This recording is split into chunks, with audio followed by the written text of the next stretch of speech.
незабываемые дни. По приглашению местных властей сюда приехал президент Ингушетии Мурат Зязиков. Его тепло встречал мэр города Чивитавеке Джованни Маскерини. В этом городе должно было состояться первое официальное выступление ингушского коллектива в рамках молодежного фестиваля в Италии. Но прежде знакомство с республикой и ее лидером в частной беседе. В неформальном общении люди лучше узнают друг друга. При этом чувство юмора ценится особо.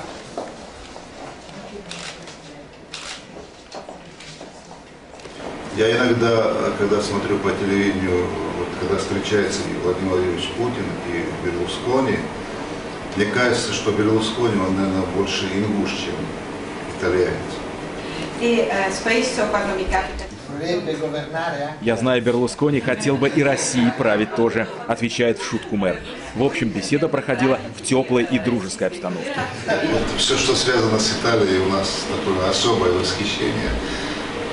Особенно любим Италию, и это, может быть, вот, по расстоянию мы далеко друг от друга, а вот как бы сердцем очень близки друг к другу. Но дело, как мы себя видим, как мы себя представляем, очень важно, чтобы мы чувствовали, что нас знают, и что мы часть такой общей европейской цивилизации. Цивилизация, которая обогащается многообразием культур.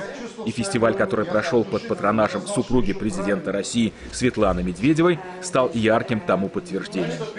Ну а итогом встречи в мэрии стало предложение итальянской стороны стать регионами-побратимами. Предложение было охотно принято. Мурат Зязиков вручил мэру солярный знак, символ Ингушетии, и подарок, который вызвал у главы города Чивитавеке неподдельный восторг. Тот, кто когда-нибудь надумает, или даже в мыслях у него будет обижать итальянский народ, российский народ, вот они должны знать, что у мэра города есть вот такое оружие. Оружие, которое без нужды лучше не вынимать, а без славы не вкладывать обратно в ножны, гласит народная мудрость. Общение с президентом было очень интересным, и я понял, что у нас много общего. Даже количество населения в наших регионах одинаково, около 500 тысяч. Мы говорили о наших городах и пришли к выводу, что нам было бы очень хорошо стать побратимами. И мы в этом очень сильно заинтересованы. Знаете, когда президент Ингушетии с таким энтузиазмом рассказывал о своем крае, людях, я понял, что это человек, который живет интересами своего народа. А когда он показал мне альбом с фотографиями края, я был потрясен красотой республики и тем, как она развивается. Я понял, как жизнелюбив этот народ, как сильны его традиции, почувствовал величие его культуры. Мир России, русский мир, он многонационален, это не мир русских. Это мир людей, которые даже говорят на разных языках, исповедуют разные религии. И, конечно, для понятия России очень важно понять ее многонациональную культуру. Понять, что она состоит из разных людей. Из людей, которых в то же время объединяет общая любовь к России, мечта о России, мечта о ее будущем. Я думаю, что большинство итальянцев даже не знают, где находится Ингушетия. Сегодня многие из них впервые об этом узнали. И это хорошо. И они поняли, что Россия – это не только танцы, песни русских, это и культуры, богатейшие культуры большого числа народов, которые населяют нашу страну, а их у нас больше 160 по переписи населения.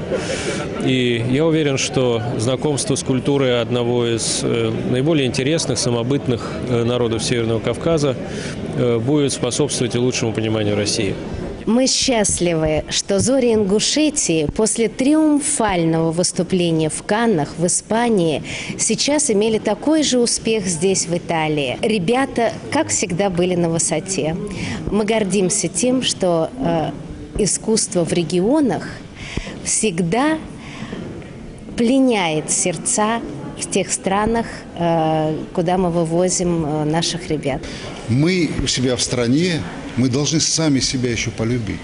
То есть, чтобы о нас знали в Европе, в мире, как о такой уникальной стране.